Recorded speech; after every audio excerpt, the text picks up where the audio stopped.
Welcome everyone to Melfuzz TV. I am Peter and today I'm going to be talking about Severance Season 2 Episode 5. It is called Trojan Horse. So spoilers for the episode. Excited to get into this one. I left last episode being a little bit mixed. I'm curious to see how that one feels on a rewatch. But, you know, upon further thinking about it over the week, I still have some of the same critiques I had. But the idea that an innie or an outie might share something through a dream because the dreams operate outside of the Severance chip or whatever you want to call it, it definitely popped out of my head again watching this one with outie Irving's paintings, thinking, oh, maybe he's only seen that because he's seen it in a dream because innie Irving has seen it at some point. So I do like that concept. Anyway. Clearly, the reintegration process is something that's going to take some time. I think, you know, we all ended that episode before last with Mark kind of remembering him waking up on the first day of being an innie and kind of assumed that it was going to really delve into it there. This episode makes it very clear that, no, like he had that moment, but he's not really remembered anything else. Obviously, his innies had a couple of quick moments, one last episode, one this episode. Just before quitting time, he has like a little moment. I actually thought he switched to being the outie completely for a second until he kind of went back to being normal as he left the building.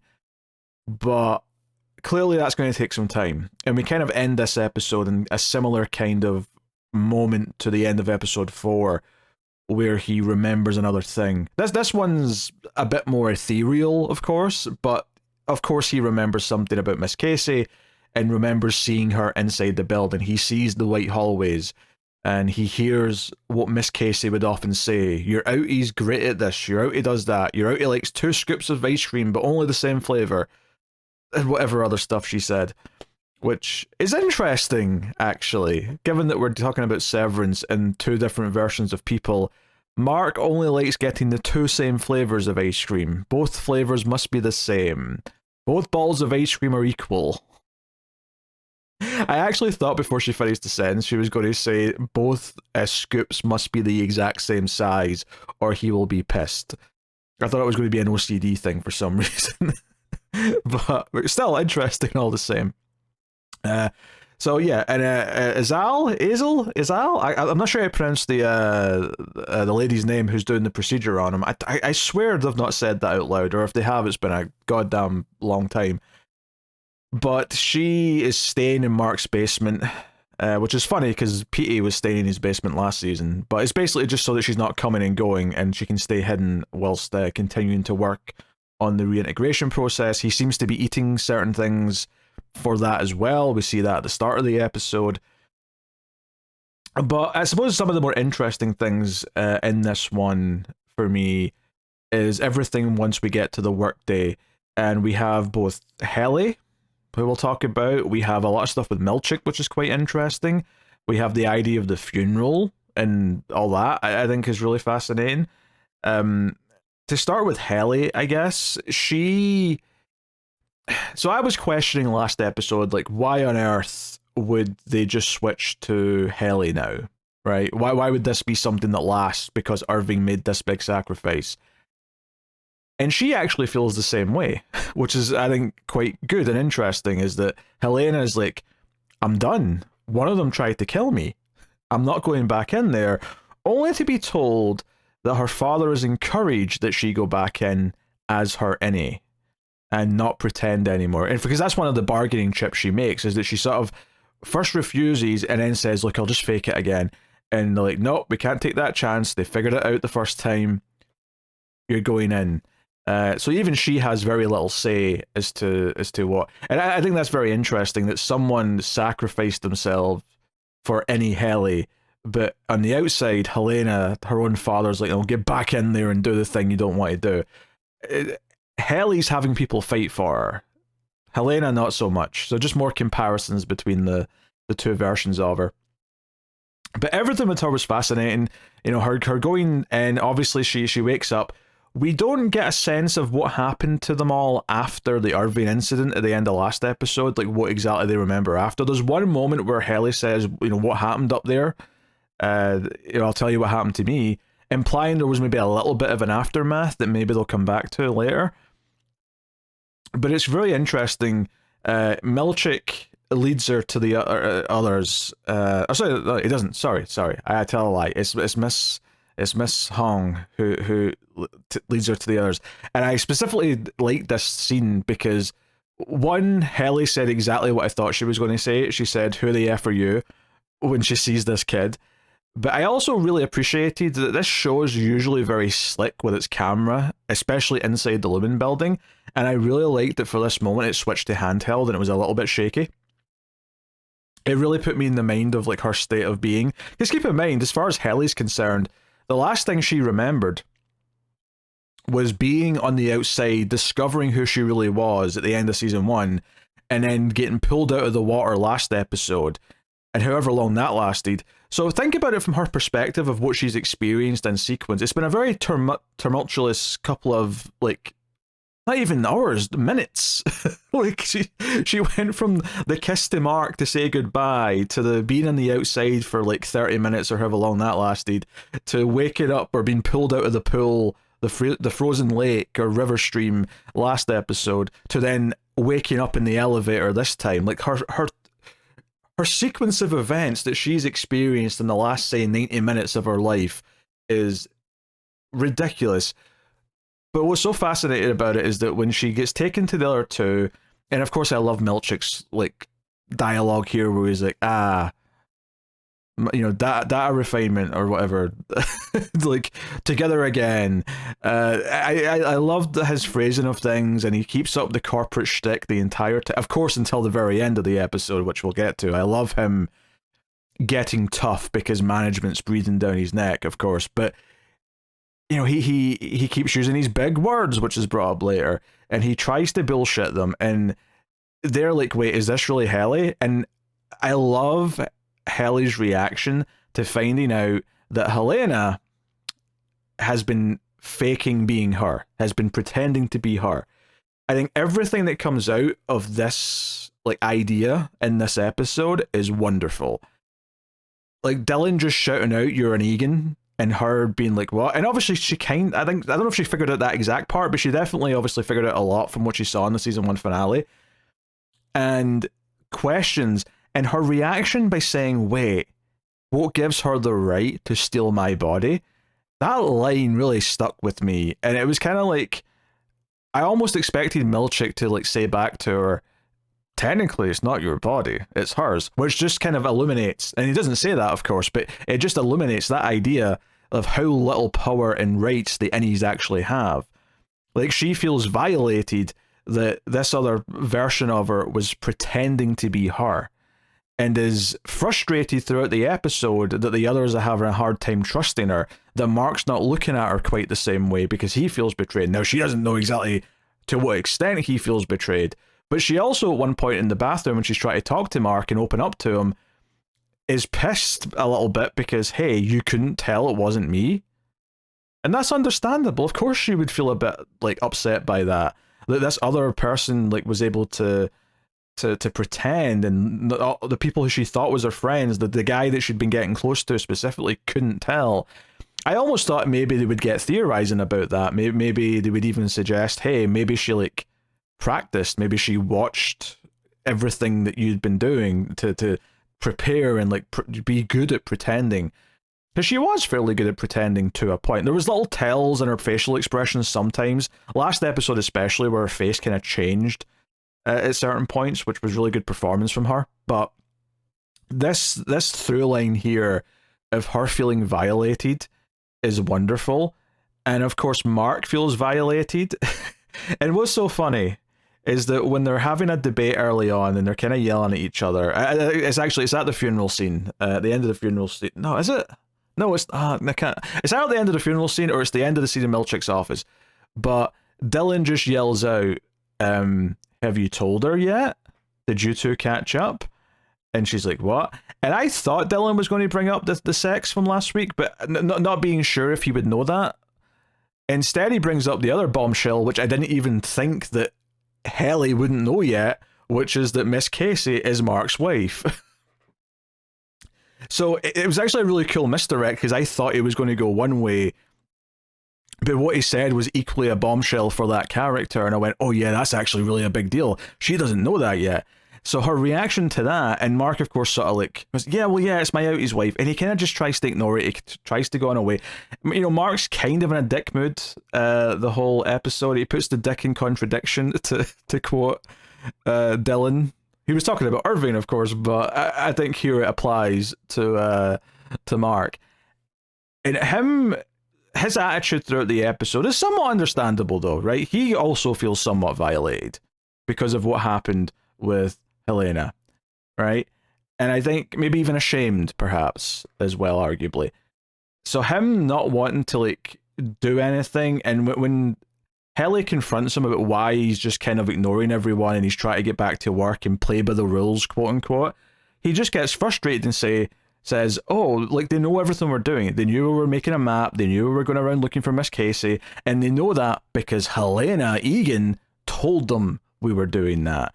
And it kind of brings up this elephant that's been kind of there, that even though they've talked a little bit about her not being her, this idea of trust and this idea of, you know, this is like him feeling violated without talking about the actual really violating thing that has happened to him in the last episode. He's sort of like umbrelling a lot of it into this general idea of how do I know you're you and that I can trust you. And she's basically kind of pleading. I mean, don't get me wrong, she toughens up and says, you know, stop being an asshole kind of thing. And that was really nice to hear because it really felt like that she was her again. Like, it took credit to the performance here from Britt Lower because, like, her performance as Helena's been really good this season, but it really does feel like Helly again this episode. And in all these little ways, like, one, when she's being a little bit vulnerable and she's trying to open up to Mark, but also when she's getting kind of mad. It feels like Helly getting mad in the way she would get mad, rather than Helena being mad or faking being mad. So credit to the performance. All that stuff was good. Milcheck, of course, tries to spin all this as I cannot remember the name that he gave it, but the story about the king disguising himself amongst the paupers to see how they're living and how they're getting on, and talking about Keir doing the same thing at his factories back in the day, and that's what Helena was doing. He tries to say it's a good thing. She was trying to learn about what you go through so we can make life better for you, kind of idea. And I love that the characters all basically just say that's bullshit. We don't believe you. And the only time they give him a positive response is when he finally admits that Irving's not coming back. Right? That's something that Dylan keeps harping on. He's like, where's Irving? We want Irving. He's dead. And that's the other thing I love about this episode, is the reaction to Irving being gone forever. Obviously there's the line, he's not dead, he's just not here. But of course, his innie is dead. His innie is now gone forever. So Dylan doesn't want a retirement party. He wants a funeral, and he demands as such. That's when they get back to their desks, and they've turned it into a trio of desks rather than the four. So it's kind of like a triangle, or not a triangle, more of a, I don't know, it's a different shape, all right? You got three, so three-pronged thing. So this is really good stuff, I think. Obviously, you've got this absurd humor of the Lumon, like how they do this. The fact that they've got a dot matrix printer that just says Irving's name on it for the wall. The little animation of Irving as Milcheck's talking about him. The watermelon sculpture of his face. It's like the weirdest thing maybe in the scene, arguably. Well, other than the fact that I did at one point say, wait, is Miss Hong standing next to a theremin? Is that a theremin? Why is there a goddamn theremin? And then when Milcheck sort of like pulls her out of the room, he confirms it's a theremin, and seemingly is a little bit pissed at her, because when they were setting this stuff up, Miss Hung, and this is actually very memorable phrasing, she said, may I say a question? Not may I ask a question, may I say a question? Milcheck says yes, or however he responded. And then she just says, I don't think you should give them a funeral. And he's like, that's not a question, that's an opinion, unsolicited. And I feel like he's getting back at her because she practiced this theremin performance, she was all excited to do it, which is weird for a funeral, regardless of the odd context of it all. all of this is really good, and also set up that he's got his performance review coming up. He's got a 1 month performance review, which we'll get into.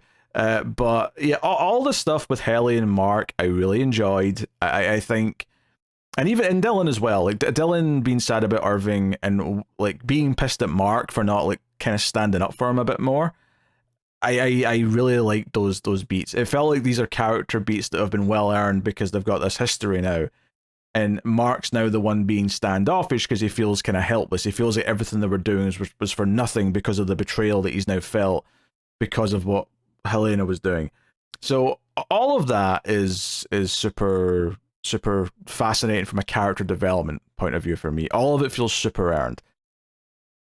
With Dylan, a couple of details here that definitely worth pointing out.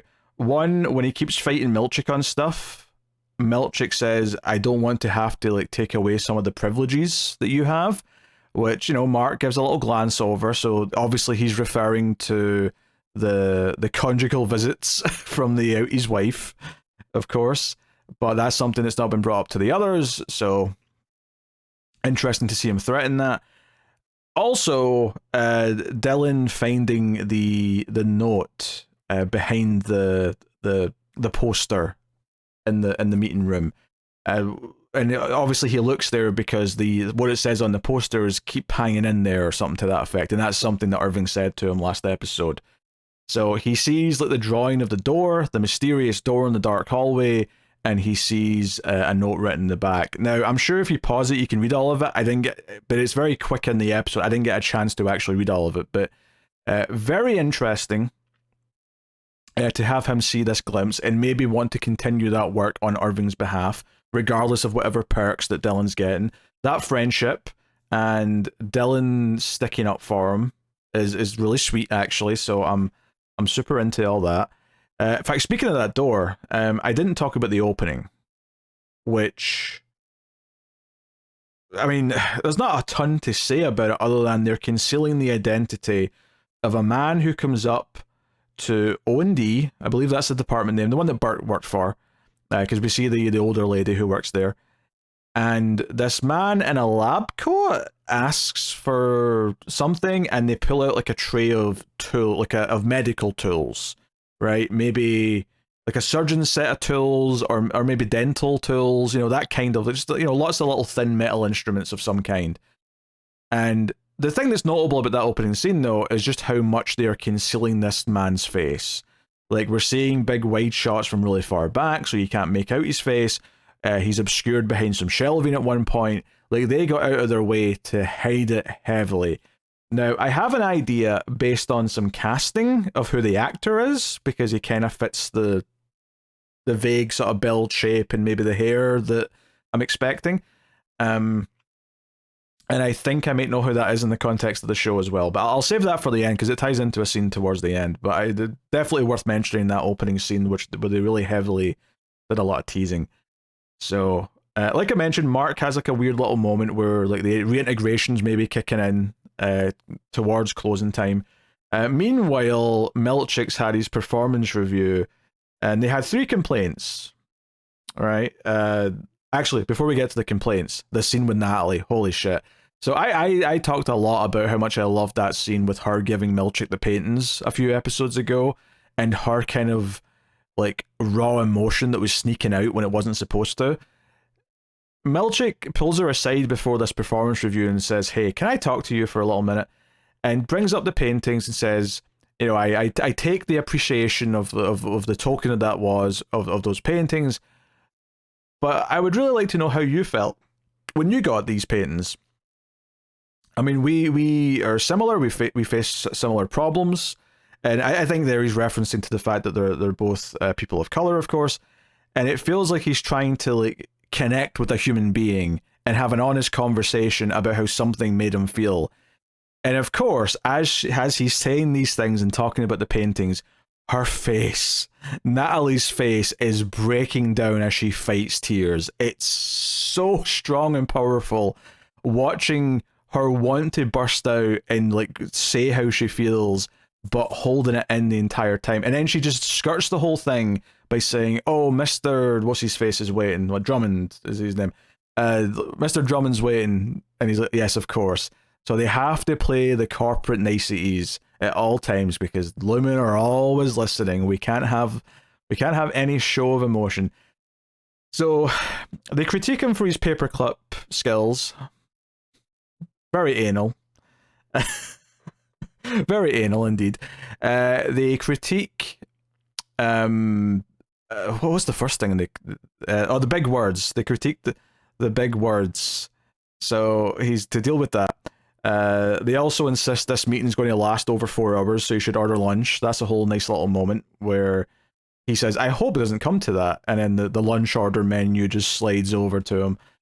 But the big thing, of course, is the fact that he hired a team to work with Mark that failed. They then had to bring the other team back, and that team then went on a work retreat with him over the weekend, and one of them tried to kill a member of the Egan family. And they had to terminate him from the company. All in, that was a pretty big disaster. That was a failure. So, you know, you're being a little bit too... There's basically an implication here of... I think between Miss Hong talking to him before and in this scene, there's a couple of times where basically the idea of you shouldn't be treating the innies like humans. That's not what they are. They've got a purpose. I think Miss Hong specifically says they're not humans or something to that effect. And then here it's like, no, remember their purpose. They're for something, right? Implying that they have no other rights, they are not people, that kind of thing. So, yeah, lots of stuff there, and we see Milcheck get frustrated as he looks through his little booklet that they've given him. And it's all very motivating to him, because now he feels pressured to up his game. His promise to tighten the leash, as he puts it, we see the example of that when Mark tries to leave for the day, and we get the whole routine of him going in the elevator, the badge going over his neck, and right as he's going, Milcheck's hand comes in and blocks the elevator door and steps in the elevator. And it does that classic trick that I really like, where you've got, the wide frame. This shows, it's 2.481 this show, nice wide. And he feels pretty cramped with them in the elevator anyway.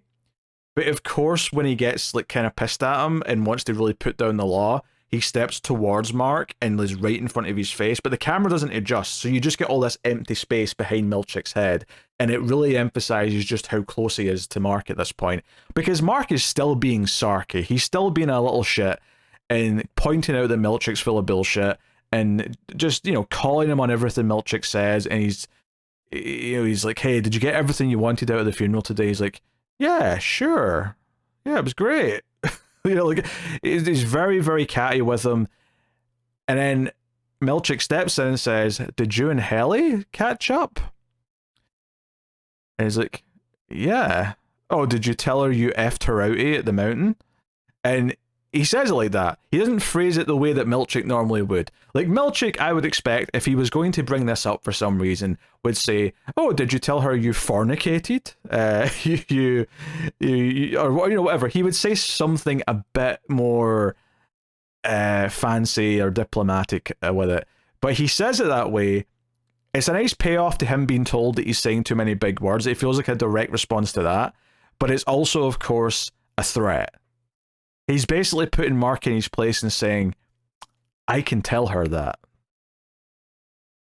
I can ruin what she thinks of you by breaking down that relationship. So, and it also further suggests this idea of they're always watching. They're always paying attention. And it does make me wonder. Okay, Milcheck was there, so clearly he saw enough to witness that, and maybe not in the tent, but he saw them leave the tent, go into the tent, whatever. He saw enough to make that assumption, if not know it for sure. Does the company and the family know she did that? Natalie and Mr. Drummond, who talked to her, talked to Helena earlier on, do they know that she had sex with one of the innies? If I was to guess, I would say they don't. This seems like something she did off book, and Milcheck, interestingly perhaps, has that in the chamber as something that he can maybe hold over her as well. He can hold this over any Mark, but maybe he can also hold it over out a Helly or Helena. So I think that's kind of fascinating. And it's, you know, we're seeing Milcheck be pushed and pushed, and he's clearly getting frustrated. There's clearly things about this job that are torture. But he's at the point right now where he's doubling down and trying to be a good little worker for his bosses. But I wonder what point does that break? At what point does he not want to be the good little worker anymore? And rebel, perhaps in the same way that some of the innies have started to rebel. So I'm fascinated by that. I think that's super exciting. I think Milcheck becoming a hero potentially by joining the workers in solidarity could be like a really fulfilling thing if that's where they go with that character. They may not, but it definitely is. There's so many little bits of his performance in this episode that I love, like where he's like storming down the hall and saying, "Oh, like, you know, we need to prefer a bereavement thing, you know, over the walkie-talkie," or just the way he throws things back in people's faces. When Miss Hong keeps asking questions or like criticizing what he's doing, he's like, "I'll prepare the refreshments. You continue with the bereavement material." Just little things like that. Just the way, the passive-aggressive way that he has to talk, where you kind of get that he's pissed, but he's also not allowed to just be pissed, which almost must be more frustrating to him that he has to always dress it up. And that's really fascinating to me. So, yeah, all that's super cool. Once we get out of the workplace, and we got Mark. We see his sister. We see Devon with Rickon, and Rickon's been writing the Lumon approved version of the book for the Ennies, and she straight up calls him on how much of a, like, let's just call it he's been a whore for this. He's just throwing everything out the window that he cares about to get a big payday, and he tries to justify it by saying, you know, like, it's financially irresponsible to not do this job. But she critiques him and says, Lumon are hurting people, they're hurting the Ennies, and you're helping hurt them by writing this book. So just a little bit there, not too much. Notably, we do see that Mark has not told her about reintegration. He's keeping that a secret because she's still asking about the whole light flashing technique. So yeah, that's interesting as well. But of course, the couple things at the end, I've already really mentioned the Mark thing, which is him seeing Miss Casey, or his wife, in his memory. And in a sense, it kicks in right at the end of the episode. The only slight critique I'll say, and it's not even a critique, it's just more like a potential thing that could arise, is that I don't think we can end every episode now with him getting another important memory. I think that would start to feel a little bit repetitive. I think this one's fine, don't get me wrong, I'm not complaining about this one. I do think that they can't just do that for the end of episodes like multiple times now. We have to end the episodes in different ways. But it was a satisfying one. Him having the tear going down his face as he's realizing that he has a real memory of seeing his wife again is a really powerful moment. It's really good. It's a great thing to end on. So I am not complaining about this episode at all. I'm just, potentially if we're doing this all season now of him gradually getting more and more memories. And of course, I'm really excited about the Innie getting a proper memory from the outie, because he had the quick flash once or twice, of course, but when is he going to get a full-on memory of being an outie?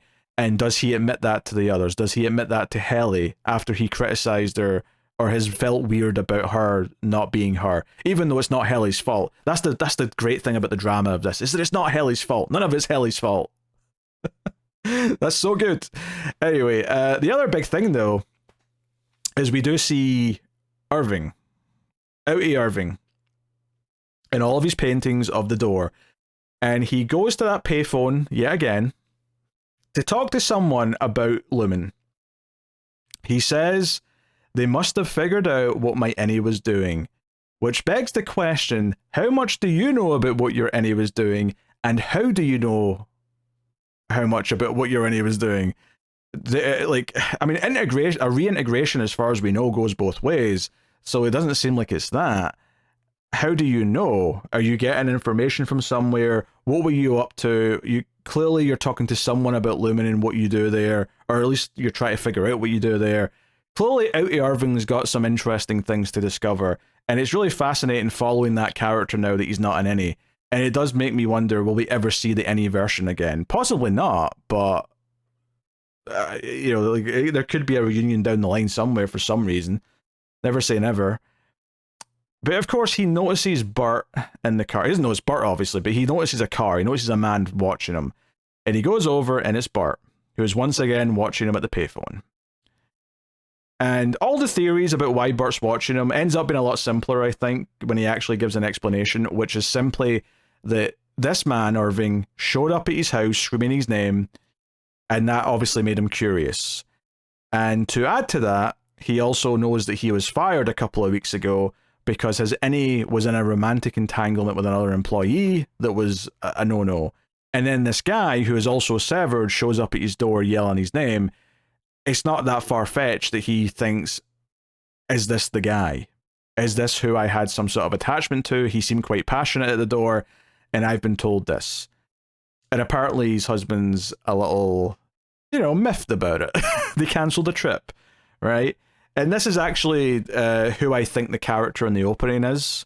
Now, he never mentions that his husband is severed or not severed, because he may not actually be severed. I actually don't think he is severed, necessarily. If I was to put bets, this character at the start who's getting the medical tools, I don't think he's severed. I think he's just himself in the same way that Milcheck's just himself at work. But I think this is John Noble. I want to say, did we see John Noble in the finale of season 1? I think we did, but I definitely remember hearing that he's in multiple episodes this season. And I think that's who this character at the start was. I think Bert's husband is someone who works at Lumon, and Bert inviting Irving over for dinner with both of them is kind of weird, right? Because it's like, wait, you think you two have got a romantic connection that you don't remember, neither of you remember it, but you think there's some sort of romantic connection there, and you're going to have him over for dinner with your husband, who also knows that's a possibility. I'm fascinated if we get to see that dinner. And I suspect we might. They've set it up. It seems like something we might very well see next episode. And how exactly that conversation goes, how awkward that conversation might end up being, I don't know. And is Bert's husband evil? That's the thing. Like, he's working at Lumon. He's going down that dark hallway with all these medical tools. It seems like he's doing really bad things. I mean, maybe if they are trying to reincarnate people, maybe he's the one, like, tinkering with the bodies and whatnot. Like, he's doing some really sort of depressing shit down there. I could see that being a thing. I mean, I suspect that dark hallway leads to something big to do with Cold Harbor, which they're still very excited about Mark finishing. He's at 81% now, they say, as of the previous Friday. So, yeah, fascinating stuff. I think a lot of this episode was really good. It really felt like Severance again, and it's funny because last episode, like, there's some obviously really important things in last episode. It has big advancements, and I love the fallout of those advancements. I love that Irving that made that sacrifice. And there was a nice touch, actually, that I did not notice, is, I can't remember the line exactly, but there's a line that Irving says to Helena last episode, which was a repeat from season 1, because I'd forgotten this line, but it was when they were planning their thing in season 1. There was a line about, what's for dinner or something like that. I can't remember the line now, but it was basically he was quoting something they said to each other in season 1, and she didn't have the response. So that was him, like, confirming it before he started dunking her head in the water. So that at least alleviated a little bit of my how is he so sure, like, complaints that I maybe had. I still think last episode feels a bit weird overall, though. Like, the sudden placement of where they were, the tone of it being so strange. I think it might work better on a rewatch when I'm watching through, and given how big the gaps are between seasons, I've got a good feeling that I might rewatch season 1 and 2 before season 3 hits, whenever that may be. But there is obviously really big things that happened on it. Big, monumental developments. So it's not like a weird little episode that you can ignore. It's not like that episode of Ted Lasso that was just following Coach going about bars after one night of training. That you on rewatches, if I ever rewatch Ted Lasso, I will skip that episode every time because I hated it. I didn't hate last week's episode, to be clear. I'm not saying I hated it. But if I did hate it, you couldn't skip it because there's pivotal character and story developments.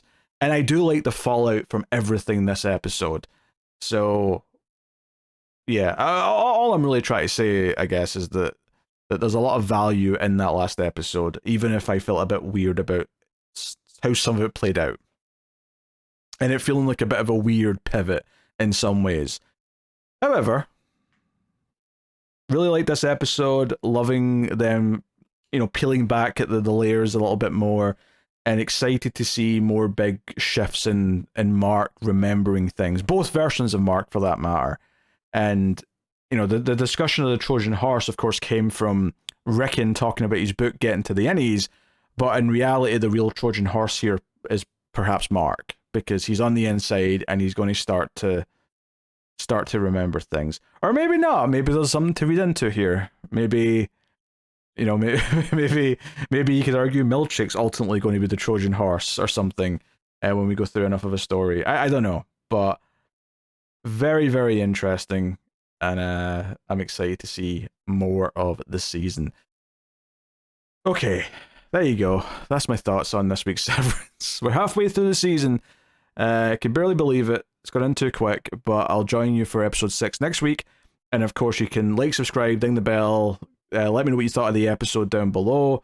As always, love seeing other theories or little details that I might have missed or just forgot to talk about. Go ahead and do so. It's always fun reading them. But that is me. You can also support everything over at Patreon. I should mention that. It helps keep all the content coming. Check out the movie podcast channel, Mailed Fuzz Movies. But thank you once again. I'll see you guys next time. Keep watching TV. Have you got any vanilla?